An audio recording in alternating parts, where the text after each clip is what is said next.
صلی اللہ علیہ وسلم نے فرمایا کہ جب کوئی میری بات میرے دین کے حوالے سے کوئی بات جب کرے اس طرح توجہ کرو، اتنی توجہ کرو، یوں گمان کرو کہ جیسے میں محمد خود تم سے مخاطب۔ اب اتنی توجہ چاہیے اور آگے سے بے ادبی شروع ہو جائے۔ کیا خیال ہے آپ کا سگا بیٹا، آپ اسے بات کر رہے ہوں، دیکھ کے موبائل کو چھیڑے، دل کر رہے چانٹ اس کو لگاؤں گے، توجہ نہیں کر رہا۔ اب اتنے لوگ بات ہو رہی ہو نبی کی، کوئی شور کرے، کوئی میں دیکھ رہا ہوں نیچے نہیں بیٹھے ہوئے جناب، کوئی جناب یہ دہی بنوں پہ لاٹا ہے، کوئی پلیٹیں ادھر کر رہا ہے، کوئی مولانا کے کر رہا ہے، ادھر سے خوبصورت باتیں ہو رہی ہیں۔ یا تو ان کو بند کرتے ہیں، یا تو اس سلسلے کو بند کرتے ہیں، آپ افطاری تک لڑا کریں، ہم دیکھے کریں گے کشتی کس طرح ہو رہی ہے، یہاں سے بیٹھ کے ہم بھی مزے لیا کریں گے۔ یا اگر سننا ہے تو پھر آج ایک میری ریکویسٹ ہے، باقی 8-10 دن کے ہم لوگ اور آپ یہاں مہمان ہیں، اس کے بعد پتہ نہیں زندگی رہے اگلے سال مقدر ہو یا نہ ہو۔ پہلی گزارش یہ ہے کہ سب سے بڑی ٹینشن ہے انتظامیہ کے لیے، وہ آپ لوگ خود ہیں۔ اگر آپ لوگ اثر پڑیں بلدیہ کمیٹی کی مسجد میں فوراً یہاں آ جائیں تو یہ جلدی سے کھانا تقسیم کر کے وہاں چلے جائیں، کم از کم یہاں بات سبوں سے ہو جائے۔ جب تک یہ حضرات ادھر شفٹ نہیں ہوتے یہاں ہمارا کوئی ماحول نہیں ہوتا بات کرنے کا، ہم صرف لڑ رہے ہوتے ہیں، کوشش کر رہے ہوتے ہیں کوئی بات چلی جائے۔ بہرحال حضرت نے بہت خوبصورت عنوان چھیڑا، یہ وہ عنوان ہے کہ میری اماں کی تعریف اگر 1 دن نہیں 2 دن نہیں پوری زندگی کی جائے، 1000 سال تک کی جائے، ختم نہیں ہو سکتی۔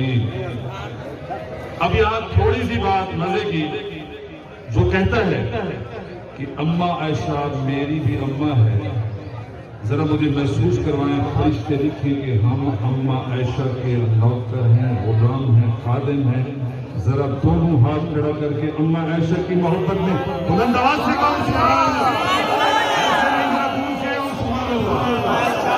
خاتون جنت کی ماں عائشہ، تو ہے خاتون جنت کی ماں عائشہ، کوئی دنیا میں تجھ سا کہاں عائشہ۔ سورہ نور میں جس کا ہے تذکرہ، ہے اسی نور کی کہکشاں عائشہ۔ اللہ تعالیٰ ہمیں ان کی سچی غلامی نصیب فرمائے۔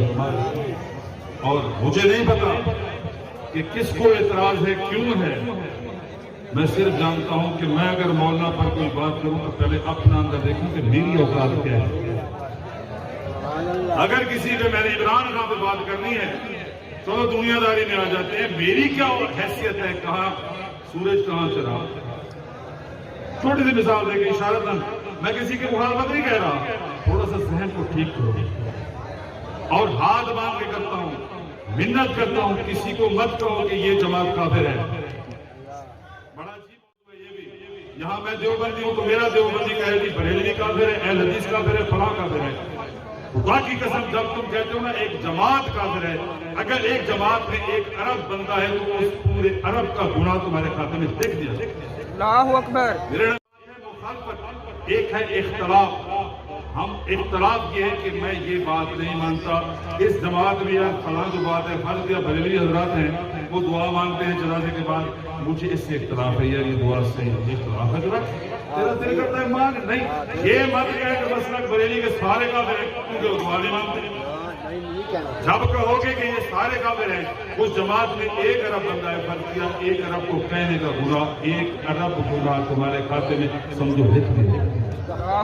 جب کہتے ہو کہ اہل حدیث کا وہ جناب پھر ٹھیک نہیں ہے، یہ 5 منٹ پہلے کی افطاری کرتے ہیں، کرتے رہیں، ان کے حساب سے ٹھیک ہوگا۔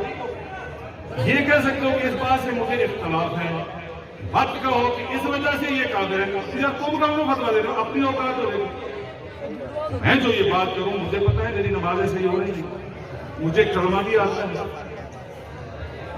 اپنی اوقات دیکھو۔ میں کہوں کہ عمران خان یہ ہو گیا، نواز شریف یہ ہو گیا، تو ہونے تو تمہیں کیا مصیبت پڑی ہے، چاہے یہاں سرداری بیٹھے تم نے کوئی ہے ایسی زندگی گزارنی ہے جیسے گزار رہی ہے۔ تم کو ہر دفعہ آئیں گے، بے وقوف بنائیں گے، ووٹ دیں گے، اس کے بعد نظر نہیں آئیں گے یہ دنیا ہے اسی طرح ہم دیکھ رہے ہیں، چلتی نہیں کر دے گی، ایسے ہی ہے۔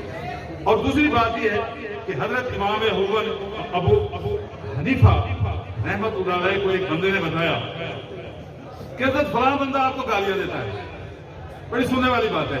آپ لوگ تو منٹ میں کافر کا فتویٰ لگا دیتے ہو. سنو بڑی قیمتی بات ہے بزرگ کی کہ فلاں بندہ آپ کو گالیاں دیتا ہے, دوسرے دن آپ نے مٹھائی کا ڈابا لیا, اس کا گھر پہنچتے اس کے گھر پہنچا. کوئی آپ کو آگے کہے نا گالیاں دیتا ہے, اب میرا ایک ہمسایہ ہے مجھ سے ناراض ہے, ٹھیک ہے, کوئی اس کے مطابق مجھے پتا ہے وہ گالیاں دے رہا ہے, میں جا کے اس کو دروازہ بجا کے پتہ نہیں کیا کچھ کہہ دوں گا.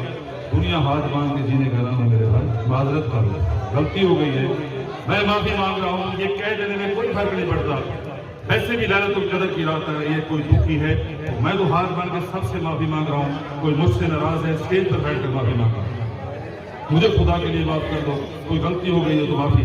تو بات حضرت امام ابو حنیفہ رحمۃ اللہ کی مٹھائی کا ڈبہ لے کر پہنچ گیا, دروازہ پہ جائے, وہ بندہ باہر آ کے پریشان ہو گیا. یہ کیا, اس کو فکر لاگ گئی کہ اس کو کسی نے بتا دیا ہے میں نے سریعہ میں تو گالیاں کئی دفعہ دی ہیں, یہ یقیناً مجھ سے لڑنے آ گئے, بندہ پریشان ہو گیا.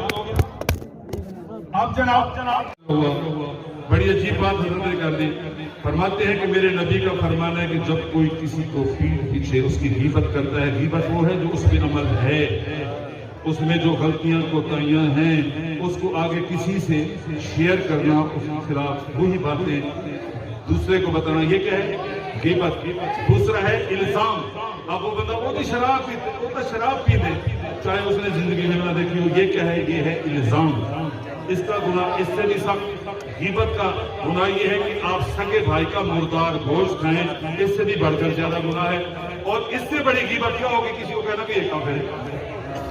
آپ حضرت امام ابو حنیفہ رحمۃ اللہ فرماتے ہیں کہ یار تو نہیں جانتا کہ جب آدمی غیبت کرتا ہے تو اس کی ساری نیکیاں اس کے کھاتے میں ڈال دی جاتی ہیں جس کی غیبت ہو رہی ہوتی ہے. اب تو اتنا مہربان ہے, بازار میں کھڑے ہو کے مجھے گالیاں دیتا ہے, میری غیبت کرتا ہے, میں تمہیں مٹھائی بھی نہ پیش کروں, تو اپنی نیکیاں مجھے دے رہا ہے, میں تمہیں. تو آج عہد کر کے جاؤ, کوئی مسلک نہیں ہے, ایک اللہ, ایک رسول, ایک نبی, ایک کلمہ. سارے ہاتھ کھڑا کر کے میرے ساتھ پڑھو, لا الہ الا اللہ محمد رسول اللہ. ہاں, آپ کچھ نفرت کے طریقے بھی سیکھو. دین یہ نہیں کہ صرف محبت کا دین ہے, دین نے نفرت بھی سکھائی ہے. میرے بھائی, نفرت کرنی ہے تو اللہ کی رضا سے کرو, اس کا طریقہ بھی تمہیں بتاتا ہوں. کچھ 5 جگہ ایسی ہیں جہاں اللہ کی رضا سے نفرت کی جائے تو اللہ بہت راضی ہوتا ہے. سب سے پہلے اس بندے سے نفرت کرو جو تمہارے سامنے بیٹھ کے یہ کہے کہ فلاں صحابی یوں, فلاں صحابی یوں. اس کو کہو تو صحابہ کے بارے میں بات کرنے لگا ہے, اپنی اوقات کو دیکھ. مجھے کسی مسلک سے غرض نہیں ہے, پتہ نہیں اس مسلک میں ایسے لوگ, میں کسی کا نام نہیں لینا چاہ رہا, بات سمجھانے کی کر رہا ہوں. نمبر 1. نمبر دوسرا بندہ جو ختم نبوت پہ ڈاکہ ڈالے, کہے کہ میں تمہارے نبی کے بعد فلاں الو کا پٹھا نبی ہے, اس کتے کے بچے کے منہ پہ چماٹ مار. اس کو کہو اگر نبی ہے تو صرف خاتم النبیین کون ہے, میرا نبی. ایک نعرہ بلند کرو, تاجدار ختم نبوت سے ہاتھ کھڑا کر کے غلامی کا ثبوت ہو, تاجدار ختم نبوت, تاجدار ختم نبوت زندہ باد. باقی باتیں کل کریں گے, ٹائم ختم ہو گیا, دعا کا ٹائم ہے. الحمد شریف اور جلدی 3 کل شریف پڑھ لیں.